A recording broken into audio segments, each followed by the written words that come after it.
আশ্চর্য লাগে ছেলে ছোকরাদের মতো তোমাদের ব্যবহার।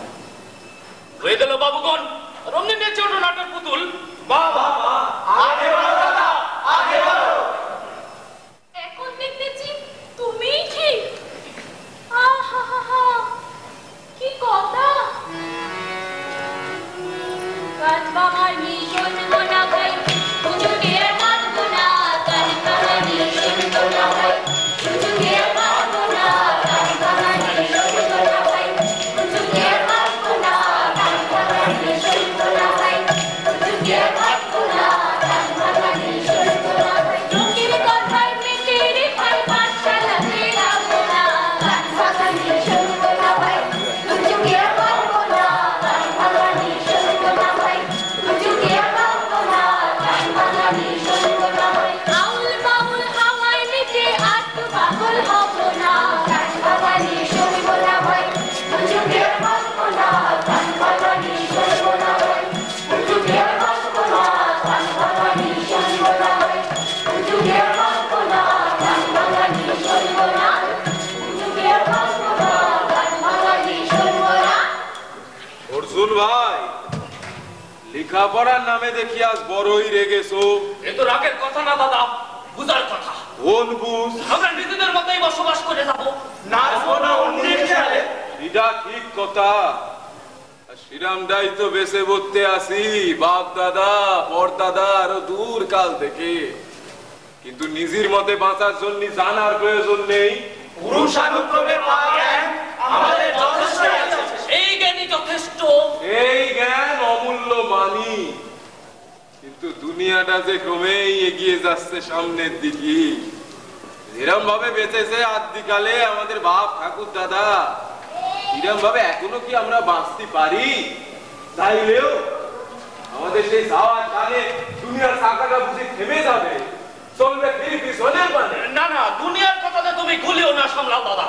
আমরা চুপচাপ থাকি আমাদের গ্রামে। দুনিয়াটা এখন বড় ছোট হয়ে গেছে অর্জুন। এই যেন বা আমাদের এই যে ঠাকুর দাদের সোনার গা মানি মানি চারিদিকে নিষ্ঠুর শোষণ, চোখ চাইলেই মরুভূমি, অপমান প্রবঞ্চনা আমাদের রক্ত চুষে খায়। মোদেরই ঘরে এসে তুই চলে যায় স্বর্ণময় অধিকারের লোভে। তথাপি কি চোখ বুঝে থাকলি তোলা একে রোকা যায় না। তাই চোখ দুটোরে মেলে ধরা চাই, জানা চাই, বুঝা চাই, এক হওয়া চাই। জানা চাই, বোঝা চাই, এক হওয়া চাই। জানা চাই, বোঝা চাই, এক হওয়া চাই। জানা চাই, বোঝা চাই, এক হওয়া চাই। এইভাবেই একদিন সমাধান পাবো। তুমি সামলাও দাদা। চিরকাল নাটুয়ার তলে ঘুরে ঘুরে নাটকীয় বছরের ঢং বড়ই পছন্দ করো। আসলে তুমি নাবালক আর মতি ভ্রান্ত। গালাগালি যুক্তি নয় অর্জুন। নাটুয়া বলে যতই তাচ্ছিল্য করো, বুকে হাত দিয়ে বলো দেখি, ঘরের দরজা বন্ধ করে কেউ কি বাঁচতে পারে দুনিয়াকে অস্বীকার করে? এই যে তুমি আমাদের মাতা, অত ভালো হতো যদি অক্ষরের সাথে পরিচয় থাকতো তোমার। কত ভালো হতো যদি কিছু অপরের সাথে পরিচয় থাকতো তোমার। কোন ভালো হতো? কোন ভালো হতো?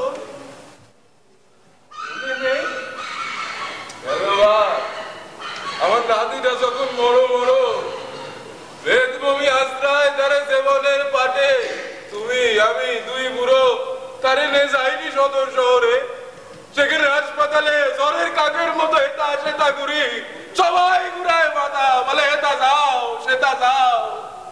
কিছু জানি না গো, কিছু বুঝি না গো, কিছু জানি না গো, কিছু বুঝি না গো। শেষ তো ভালো করে এনেছি তো তারে। এ তো বহু ঠক্করের পরে অর্জুন। সে তো সব মানুষ এখনো ধান্দাবাজ হয়ে যায়নি বলে, কিন্তু আমি কই আমাদের ভোগান্তির কথা। আমরা দুই বুড়ো আর একটা মরো মরো শিশু, নিজেরই বড় হীন মনে হতেছিল সেই দিন।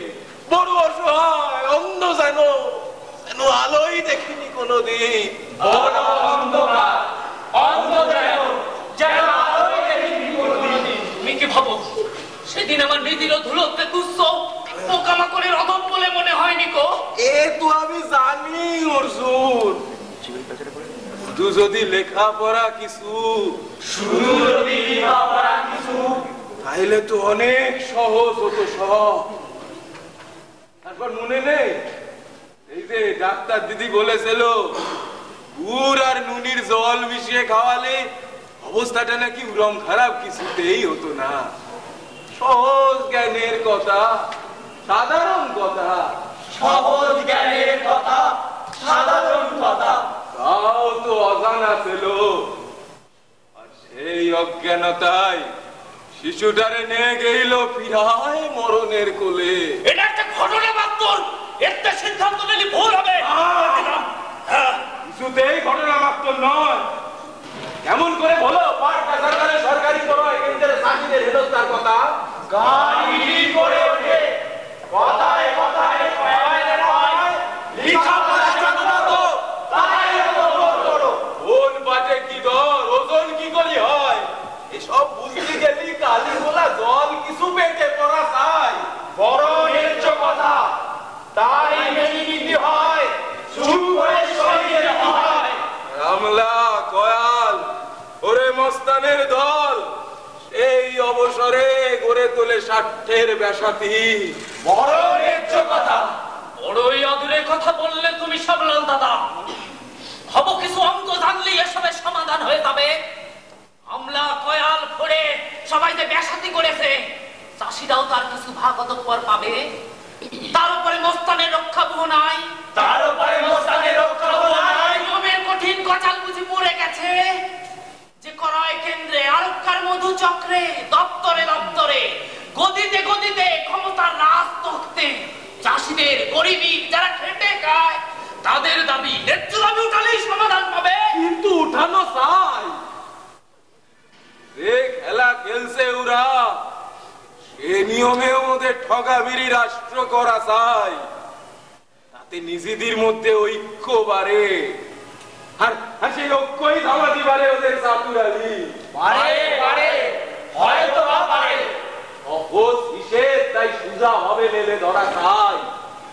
তাই বুঝা চাই, ভাবা চাই, যুক্তিতে মেপে নিয়া চাই। তাই জানা চাই, পড়া চাই, সাক্ষরতা কেন্দ্রে যাওয়া চাই। জানা চাই, পড়া চাই, সাক্ষরতা কেন্দ্রে যাওয়া চাই।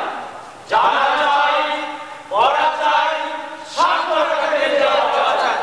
জানা চাই, পড়া চাই, সাক্ষরতা কেন্দ্রে যাওয়া চাই। রাম করো না গো দাদা, রাম করো না, রাম করো না গো দাদা, রাম করো না। আমরা করবোটা কি, অবশেষ গোটা কি, আমরা করবোটা কি, অবশেষ গোটা কি। শিখিয়ে দেখছি বুঝি মন্দ হবে না, শিখিয়ে দেখছি বুঝি মন্দ হবে না।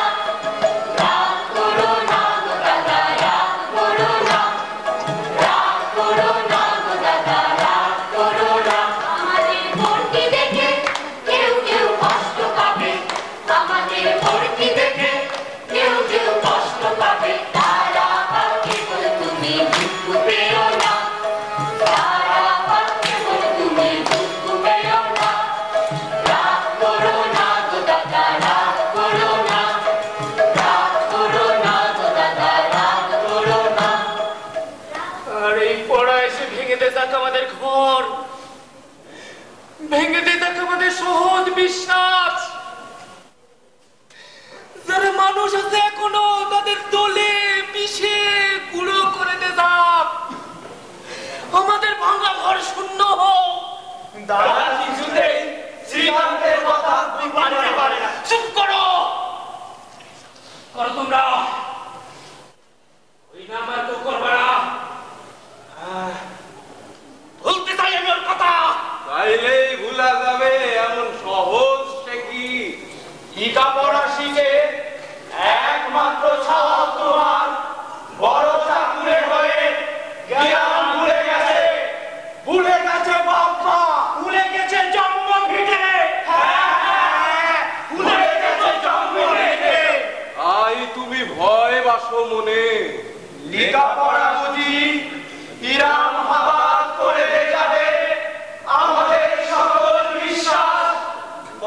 আমার বিশ্বাসের কথা তোলো, যাত্রার নকল সাথে দেবনের বাঁধবার চাও, কিন্তু শ্রীকান্ত যখন লেখাপড়া শিখে বড় পণ্ডিত হলো, চাকুরিয়া হলো, না করিয়া হলো, মন্দ কিছু তো ভাবি নাই। মন্দ কি? সেটা ছিল খুশির খবর। একটা পয়সার জন্য ব্যত্যাশা করিনি কোনোদিন। আমি হলধর, হাল চাষ করে খাবো দেব। ঠিক কথা, ঠিক কথা। আর কুসুম সেই ফুলির মতন মেয়ে, তারে বিয়ে করে ফেলে গেল।